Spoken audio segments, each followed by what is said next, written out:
Oke, kita lanjutkan di video pertama dari course ini. Saya akan menjelaskan dulu, kenalan dulu teman-teman dengan yang namanya terminologi, namanya end-to-end testing, dan terminologi yang namanya Cypress. Pertama, saya akan jelaskan dulu, apa sih itu end-to-end testing. Jadi, buat teman-teman yang masih awam, yang belum paham dengan testing, tapi pengen belajar, atau teman-teman yang sudah paham dan pengen mendalami lebih dalam, apa sih end-to-end testing gitu ya. Jadi ini nih, ada sebuah gambar yang menarik di sini, yang namanya itu piramida testing, teman-teman. Jadi piramida testing itu adalah step minimal yang menurut teori yang harusnya kita lakukan untuk melakukan testing. Jadi sebenarnya testing terhadap software itu kalau menurut teorinya yang lengkap gitu ya, kita akan mulai dari unit testing, integration testing, system testing, kemudian sampai di paling atasnya, di paling piramida paling puncaknya itu adalah yang namanya end-to-end testing. Nah, ada karakteristiknya teman-teman. Jadi semakin ke bawah itu akan semakin cepat, akan semakin cepat pengerjaan ini ya, apa? Bukan pengerjaannya, semakin cepat execution time-nya untuk melakukan testing. Kemudian semakin ke atas dia akan semakin lambat ya, diwakili dengan yang kura-kura ini. Kura-kura semakin ke atas semakin lambat, semakin ke bawah semakin cepat. Jadi testing yang kita lakukan di end-to-end testing ini adalah testing yang paling puncak dari sebuah aplikasi atau sebuah sistem yang kita buat. Kemudian ada lagi terminologi di sebelah kanannya gitu ya. Semakin ke bawah sebuah testing, maka dia akan semakin murah secara biaya. Dan dia juga semakin ke atas akan semakin mahal secara biaya. Namun demikian, semua testing ini tetap dilakukan gitu ya.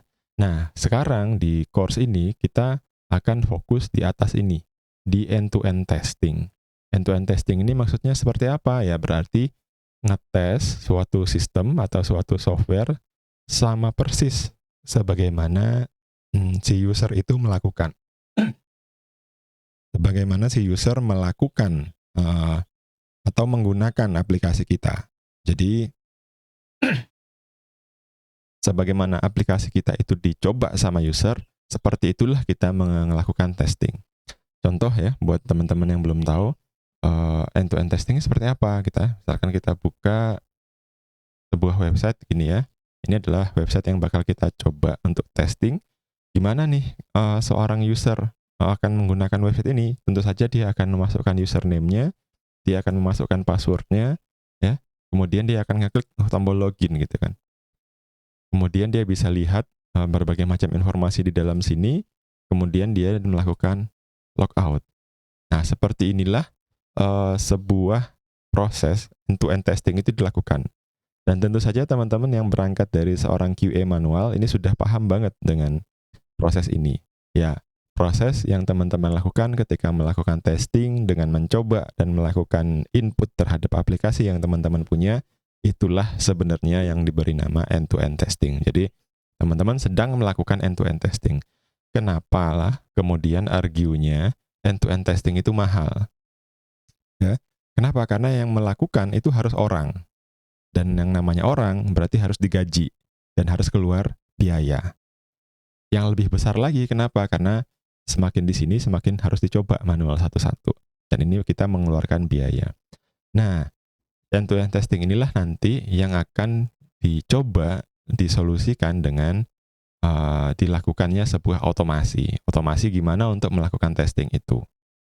Nah, tentu saja otomatisnya tidak serta-merta otomatis gitu ya. Kita harus melakukan persiapan dan melakukan sesuatu sehingga proses yang pernah kita lakukan di sini secara manual bisa dilakukan secara otomatis berulang kali. Kapan-kapan bisa diulang lagi. Jadi sebagai seorang QA manual pun ketika kita menguasai skill end-to-end testing ini yang di automated, nah maka kita akan bisa lebih punya value dan proposisi di perusahaan.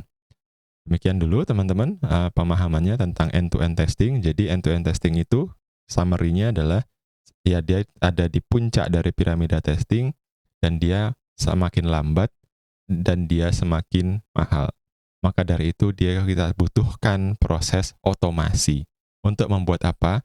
Untuk proses testingnya menjadi lebih cepat dan biaya testingnya jauh lebih murah. Oke, See you in the next course. See you in the next videos, teman-teman.